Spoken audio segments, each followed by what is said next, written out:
Salam kasih bagi umat beriman, semoga berkat dan rahmat Allah selalu menyertai peziarahan hidup iman kita. Kini kita jumpa lagi dalam bilik kali ini dengan tema pandangan Gereja Katolik tentang kematian orang beriman di dalam Kristus. Umat beriman, apakah kita sudah berpikir tentang kematian? Mungkin tidak banyak dari antara kita untuk senang berpikir tentang kematian. Untuk apa dipikirkan, Romo? Wong kita pasti mati kok. Tapi kita harus ingat, ketika kita menerima abu pada hari Rabu Abu, itu pastor mengatakan kalimat kitab suci demikian, "Ingatlah, engkau ini dari debu, dan akan kembali menjadi debu." Bandingkan Keluaran 3 ayat 19. Dengan mendengar kalimat sabda Tuhan ini sebagai seorang beriman Katolik, pasti harus memikirkan atau merenungkan dan lebih penting mempersiapkan diri dengan baik dalam hal kematian ini. Saya mengutip dikatakan dalam Mengikuti Jejak Kristus artikel 123 itu demikian. Dalam segala perbuatanmu, dalam segala pikiranmu, hendaklah kamu bertindak seakan-akan hari ini kamu akan mati. Jika kamu mempunyai hati nurani yang bersih, kamu tidak akan terlalu takut akan mati. Lebih baik menjauhkan diri dari dosa daripada menghindari kematian. Jika hari ini kamu tidak siap, apakah besok kamu akan siap? Jika kita merenungkan semua ini, tentu kita akan lebih bijaksana dalam menghadapi dan mengisi kehidupan. Kita akan menjadi bijaksana menggunakan waktu yang ada untuk semakin mengenal, mengasihi, dan memuliakan Tuhan dan mencintai sesama sebagai bakti kita terhadap Tuhan. Sebab Dialah yang akan kita jumpai setelah kehidupan ini. Dialah yang akan merupakan segala-galanya bagi kita dan yang menjadi sumber dan puncak kebahagiaan kita yang sejati dan kekal selamanya. Romo, kalau gitu gimana pandangan Gereja Katolik tentang kematian orang beriman ini? Supaya paling tidak membuat kami menjadi lebih kuat, lebih mempersiapkan diri dengan baik. Oke, umat beriman, ada guyonan begini. Kita semua ini ingin masuk surga, tapi disuruh duluan, tidak ada yang mau. Mungkin, waduh, jangan saya lah Romo, dia saja. Boleh kamu tidak mau. Sahabat bilik yang terkasih, jika kita merenungkan dengan penuh iman, maka kematian itu adalah misteri penyelenggaraan Allah. Itu urusan Gusti Allah. Terus bagaimana dengan kita? Memang kalau kita lihat, ada orang meninggal karena sakit, kena kecelakaan, musibah, bencana, dan sebagainya, mungkin di luar dugaan kita. Karena sekali lagi, itu urusan Gusti Allah. Maka kita juga tidak tahu saat kapan dan bagaimana maut akan menjemput kita dalam situasi apapun. Maka kematian memang seringkali membuat orang takut, menyedihkan. Tapi hanya karena dan oleh Kristus, kematian Katolik atau Kristiani mempunyai arti positif.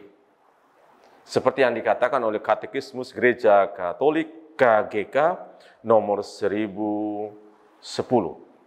Jika Kristus atau oleh Kristus kematian Kristen mempunyai arti positif, bagiku hidup adalah Kristus dan mati adalah keuntungan. Filipi 1:21. Benarlah perkataan ini, jika kita mati dengan Dia, kita pun akan hidup dengan Dia. Aspek yang sungguh baru pada kematian Kristen mendapat atau terdapat di dalam hal ini, yakni oleh pembaptisan warga Kristen secara sakramental sudah mati bersama Kristus. Supaya dapat menghidupi satu kehidupan baru kalau kita mati dalam rahmat Kristus, maka kematian badan menyelesaikan mati bersama Kristus ini. Dan dengan demikian melaksanakan secara definitif penggabungan kita dalam Dia oleh karya penebusannya. Dengan kematian Kristus, itu membuat kita satu. Kita juga mati bersama Kristus dan memperoleh sebuah keselamatan. Maka tidak perlu takut. Lebih baik bagiku untuk mati karena Kristus daripada hidup sebagai raja atas segala ujung bumi. Aku mencari Dia yang wafat untuk kita. Aku menghendaki Dia yang bangkit demi kita. Kelahiran aku nantikan. Biarlah aku menerima segalanya dengan sukacita. Bagi orang yang percaya kepada Kristus, kematian itu bukanlah akhir dari segala-galanya, tetapi justru merupakan awal kehidupan yang baru yang sungguh-sungguh membuat orang menjadi luar biasa sukacita. Atau selalu saya katakan, jalan menuju kehidupan kekal, atau lawang atau pintu gerbang menuju kehidupan kekal. Dan juga kematian itu bukanlah hancur, tetapi kita ini hanya diubah, beralih dari dunia ini. Bandingkan KGK 1012. Terus gimana pandangan Katolik mengenai kematian? Bandingkan 1 Tesalonika bab 4 ayat 13 sampai dengan 14 dilukiskan dengan sangat bagus dalam liturgi gereja demikian. Bagi umat berimanmu, ya Tuhan, hidup hanyalah diubah, bukannya dilenyapkan. Dan sesudah roboh rumah kami di dunia ini, akan tersedia bagi kami kediaman abadi di surga. Itu selalu kita dengar dalam prefasi arwah yang pertama. Jadi, hanyalah diubah, bukannya dilenyapkan. Dan juga ditegaskan lagi dalam KGK 1013, kematian itu adalah titik akhir peziarahan manusia di dunia dan tidak ada reinkarnasi. KGK 1013 mengatakan demikian. Kematian adalah titik akhir peziarahan manusia di dunia.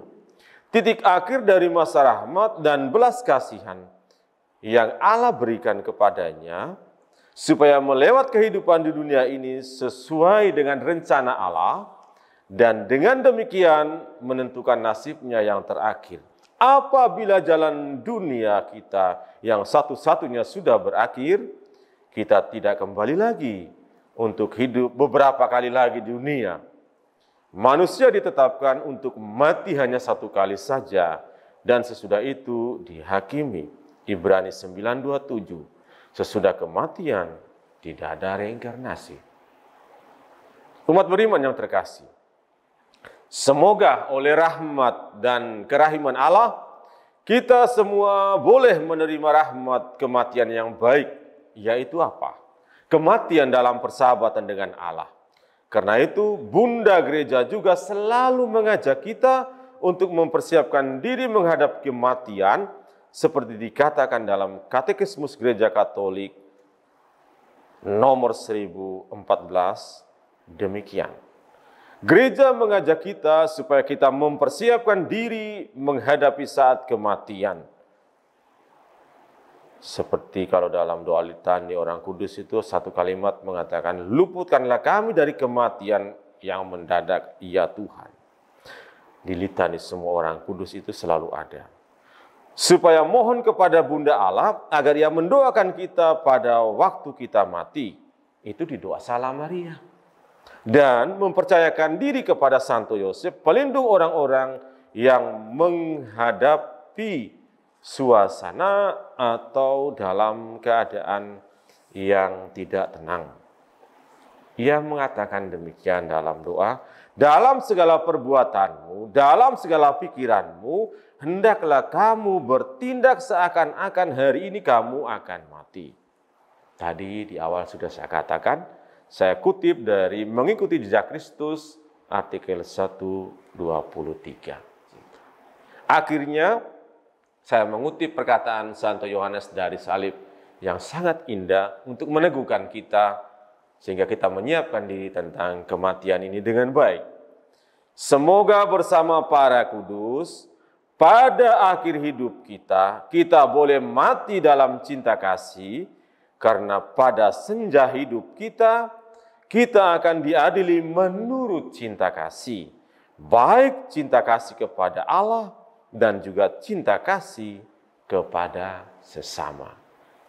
Semoga kita makin hari mempersiapkan diri dengan baik, sehingga kita mati bersama Kristus dalam cinta kasih yang menguduskan. Salve, Tuhan memberkati.